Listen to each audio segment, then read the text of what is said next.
జెండే జెండే ఏంటార్యా? నేను నీకేం చెప్పాను? నువ్వేం చేస్తున్నావు? నేను ఒంటరిగా ఉండాలని చెప్పాను కదా, బయట సెక్యూరిటీ ఏంటి? సెక్యూరిటీ ఉండటం వల్ల నీ ప్రైవసీ ఏం దెబ్బతింది కదా ఆర్యా. నా డ్యూటీ నేను చేసుకో నువ్వు. జెండే, నీకు నీ గోల తప్ప నా పరిస్థితి అర్థం కదా. నీకు క్లియర్గా చెప్తున్నాను, విను. నేను అను విషయంలో ఒక ఫైనల్ డెసిషన్ తీసుకోవాలనుకున్నాను.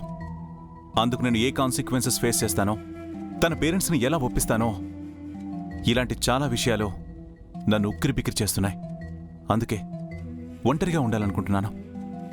ఇప్పటికైనా నీకు అర్థమైతే వెంటనే ఆ సెక్యూరిటీ గార్డ్స్ అందరినీ పంపించేసే. నువ్వు కూడా నేను పిలిచేంత వరకు రావద్దు. అది కదా ఆర్యా. జెండే, ఆల్ రైట్, నువ్వు అనుకున్నట్టే నీ ప్రైవసీకి ఎటువంటి డిస్టర్బెన్స్ రానివ్వను. వాళ్ళందరినీ పంపించేస్తాను. బట్ ఫోన్కు మాత్రం అవైలబుల్లో ఉండు. ఓకే. నువ్వు గెస్ట్ హౌస్లో ఉన్నావని అమ్మతో చెప్తాను. లేదంటే అమ్మ కంగారు పడుతుంది. అవసరమైతే నువ్వే ఫోన్ చేస్తావు. నిన్ను డిస్టర్బ్ చెయ్యొద్దు అని చెప్తాను. I will manage. Okay. Careful Arya. ఏ నిర్ణయమైనా 1కి 10 సార్లు ఆలోచించి తీసుకో. ఎందుకంటే నేనేం చెప్పలేను.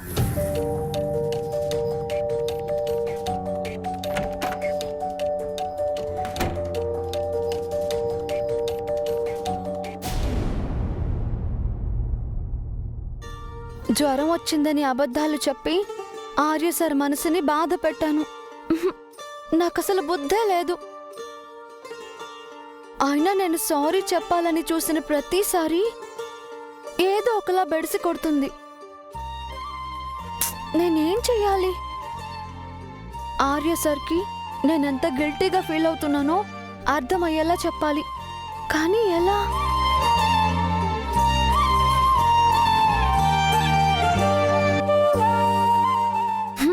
దీంట్లో ఏం రాసినా మీ మనసులో రాసినట్టే అన్నారుగా. అయితే ఆ సారీ ఏదో డైరెక్ట్గా మీ మనసుకే చెప్తాను.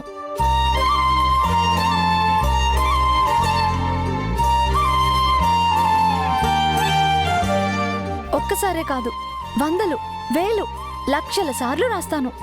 అప్పుడు మీ మనసు ఎలా కరగదో నేను చూస్తాను. రామకోటిలాగా సారీ కోటి రాస్తాను. I'm very sorry sir. I'm sorry sir.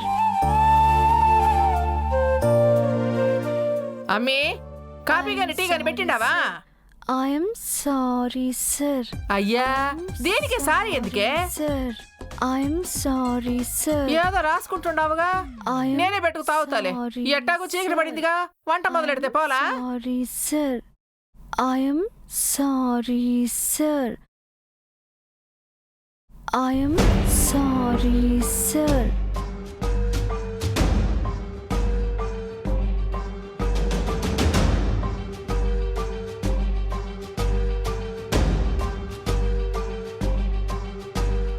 I'm sorry sir. I'm sorry sir. I'm sorry sir.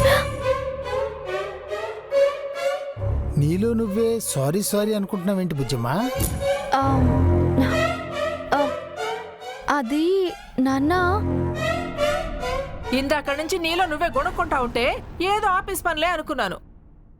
నీకు నువ్వే సారీ చెప్పుకోవడం ఏందమ్మే? ఈ సారీ నాకు కాదమ్మా. నేను ఆఫీస్లో అనవసరంగా ఒకరి మనసు బాధ పెట్టాను. అందుకే గిల్టీ అనిపించి. అందుకని నీ డైరీకి చెప్పుకుంటున్నావు సారీ? మరి ఏం చేయను నాన్న? నేను సారీ చెప్పినా కూడా అర్థం చేసుకునే పరిస్థితుల్లో లేరు. అందుకే కనీసం నేను ఆ ఫీలింగ్ పోగొట్టుకోవడానికి ఇలా డైరీలో రాస్తున్నాను. భలే దాని బుజ్జమ్మా, సారీ చెప్పాలన్న ఆలోచన వచ్చిందంటేనే నీ తప్పు సగం మాఫీ అయినట్టే. అయినా అంత తప్పేం చేసావు బుజ్జమ్మా?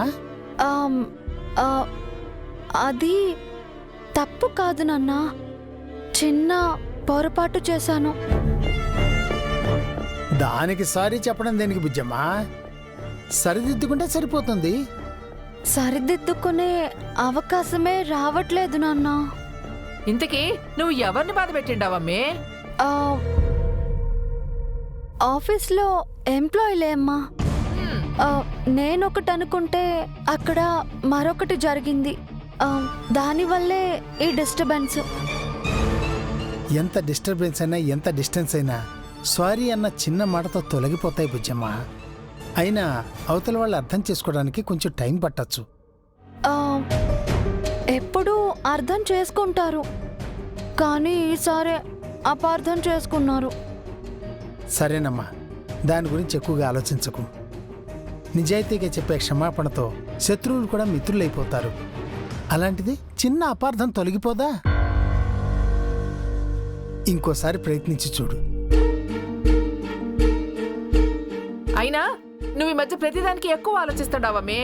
నిన్ను కావాలనుకునేవాళ్ళు తప్పకుండా అర్థం చేసుకుంటారు. దీని గురించి అంత ఆలోచన ఎందుకో? ఆర్య సార్కి నా బాధ అర్థమయ్యేంత వరకు నా ఆలోచనలు ఆగవు. కనీసం ఎలాగైనా నన్ను క్షమిస్తారేమో, అందుకే నేను ఇంకా రాస్తూనే ఉంటాను.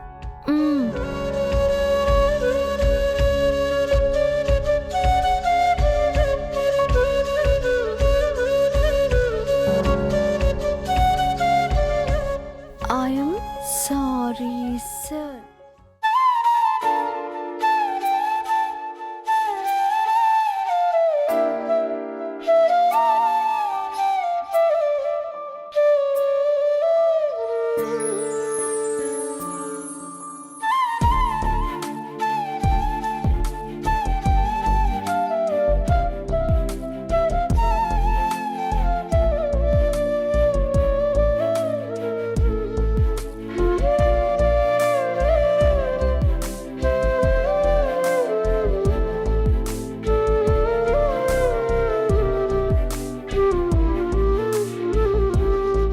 నా మనసుకి నచ్చినట్టు నేను ఉండటమే మీకు ఇష్టమని మీరు చాలాసార్లు చెప్పారు కదా.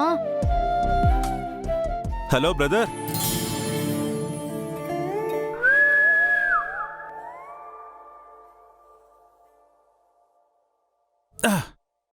మళ్ళీ ఏదో దీర్ఘాలోచనలు పడ్డట్టున్నావు.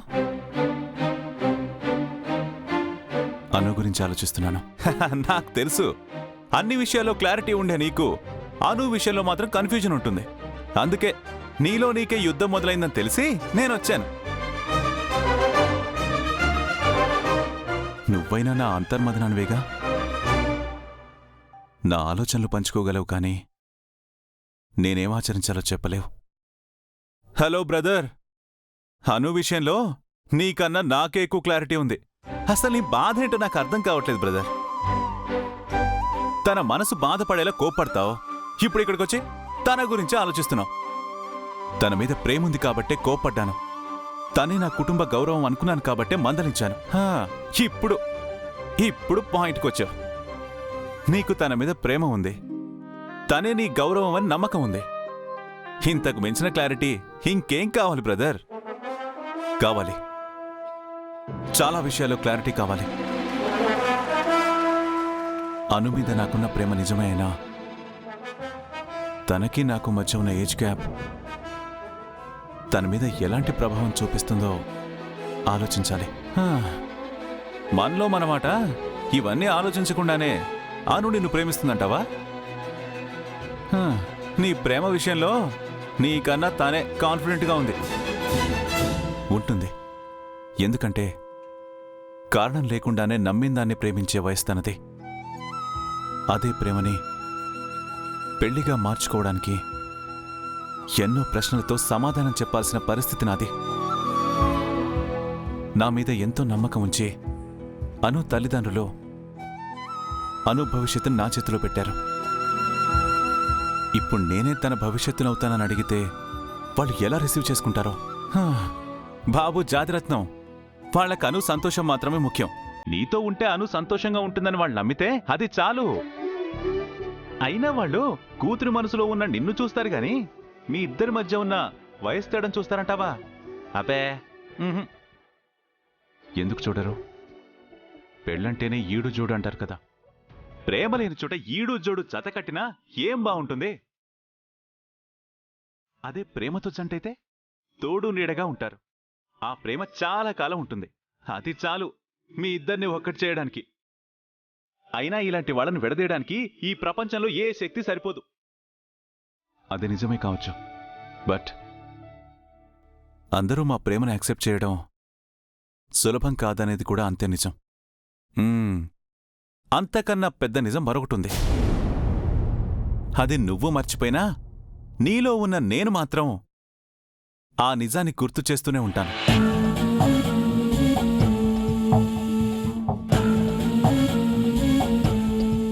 అనుతో ముడిపడిన ఈ అనుబంధం వెనుక అర్థాంతరంగా మిగిలిపోయిన ఓ రుణానుబంధం ఉంది.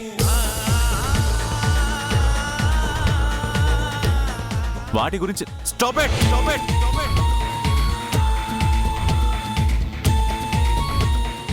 అవన్నీ నాకు తెలుసు. వాటి గురించి ఆలోచించడానికే నేనేకాంతాన్ని కోరుకున్నాను. నువ్వు కూడా వచ్చి నన్ను డిస్టర్బ్ చేయకు. వెళ్ళిపో. వెళ్తాను బ్రదర్. అనవసరంగా ఎక్కువ ఆలోచించుకో. అనూయే నీ జీవితం అని మాత్రం గుర్తుంచుకో.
హలో జెండే, ఆర్య, ఎక్కడున్నావు? గెస్ట్ హౌస్కి కొంచెం దూరంలో ఉన్నాను. ఏదైనా కావాలా? 5 minutesలో వచ్చేస్తాను. అవసరం లేదు. Hello hello Arya, hello.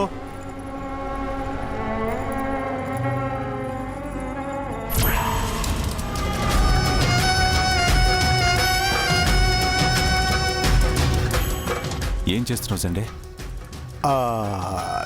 నువ్వు సెక్యూరిటీ గార్డ్స్ని పంపించేమన్నావు, పంపించేశాను. అలాగే నీ ప్రైవసీకి ఇబ్బంది కలగకుండా చూసుకోవడం కూడా నా బాధ్యతే కదా, అందుకే ఇక్కడే ఉన్నాను.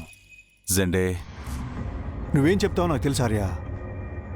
నీ భవిష్యత్తుకి సంబంధించిన ముఖ్యమైన డెసిషన్ తీసుకోవడానికి నువ్వు ఇక్కడికి వచ్చావు. నీ భవిష్యత్తు నీ జీవితం కావచ్చు, కానీ ఇది నా బాధ్యత. నేను నా భవిష్యత్ కన్నా ముందు నాతో ముడిపడి ఉన్నా అను జీవితం ఏమవుతుందా అన్న ఆలోచనతో సతమతమవుతున్నాను జెండే. నేను తీసుకునే నిర్ణయం నా మీద కంటే అను మీదే ఎక్కువ ప్రభావం చూపిస్తుంది. అందుకే నేను ఇంతగా ఆలోచిస్తున్నాను జెండే. ఒక ఫ్రెండ్గా నీ ఆరాటం నేను తప్పనడం లేదు. అదే ఫ్రెండ్షిప్తో నన్ను అర్థం చేసుకో జెండే. నా ఆలోచనల మీద నీ ప్రభావం చాలా ఎక్కువగా ఉంటుంది. అందుకే నిన్ను నాకు దూరంగా ఉండమంటున్నాను.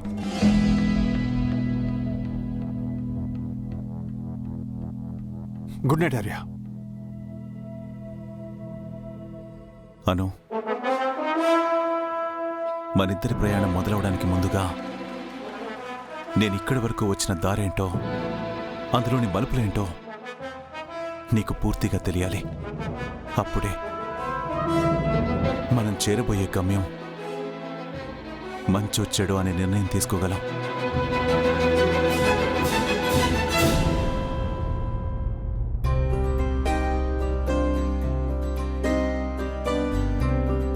అమ్మా, నాకు మంచి శారీ సెలెక్ట్ చేయవా? ఆఫీస్కి కట్టుకెళ్ళాలి. సెలక్షన్ ఎలక్షన్ తర్వాత, ముందు ఇదిగో బెల్లం కాసపొడి చేసి పెట్టు. అమ్మా, నేను ఆఫీస్కి రెడీ అవ్వాలనుకుంటే వంట పనులు చెప్తున్నావేంటి? ఉదయం నుంచి అన్ని పనులు ఒక్కదానే చేస్తుండాను. ఈ ఒక్క పని చేయలేవా? వండి పెడితే మాత్రం తండ్రి కూతుళ్ళు బాగా తింటారు. వంటలన్నీ చేసావు కదమ్మా, మళ్ళీ ఇదెందుకు? ఇది బాగుండదే. ఎన్ని రకాల వంటలున్నా కొత్త సంవత్సరంలో బొబ్బట్లు లేకపోతే ఉగాది పండుగే కాదు.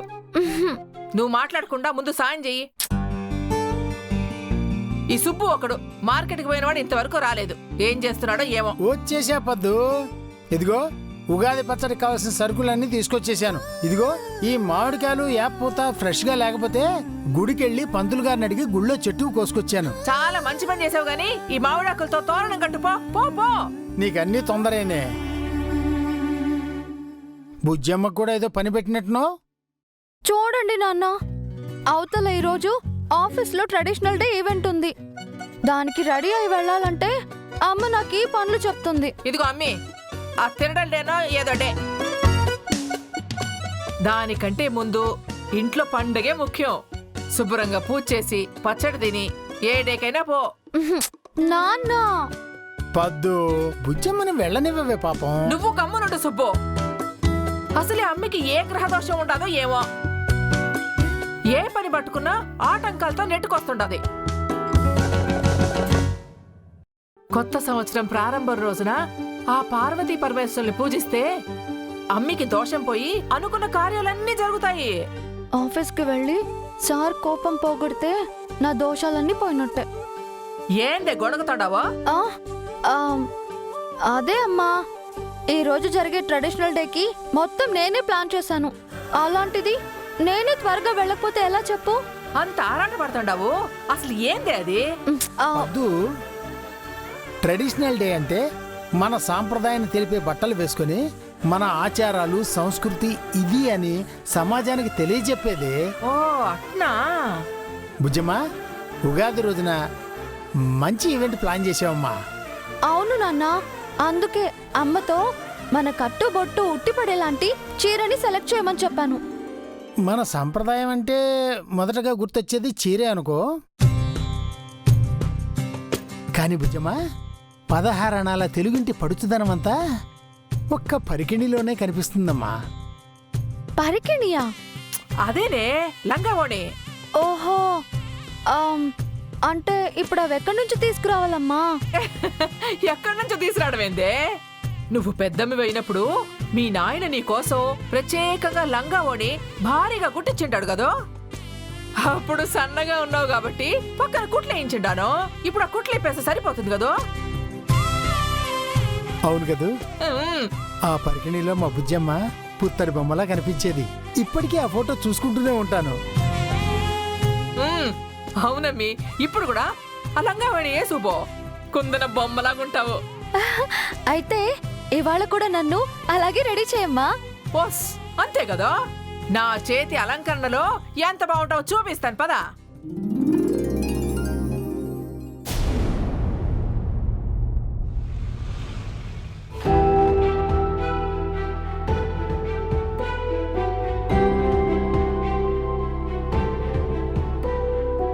Good morning Arya.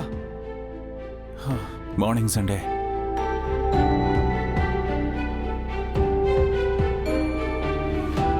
కాఫీ.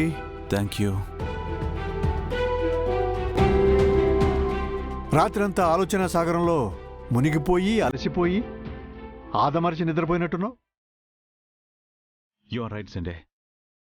ఆలోచనలు ఎప్పుడూ సముద్రంలోని అలల్లాగే ఉంటాయి.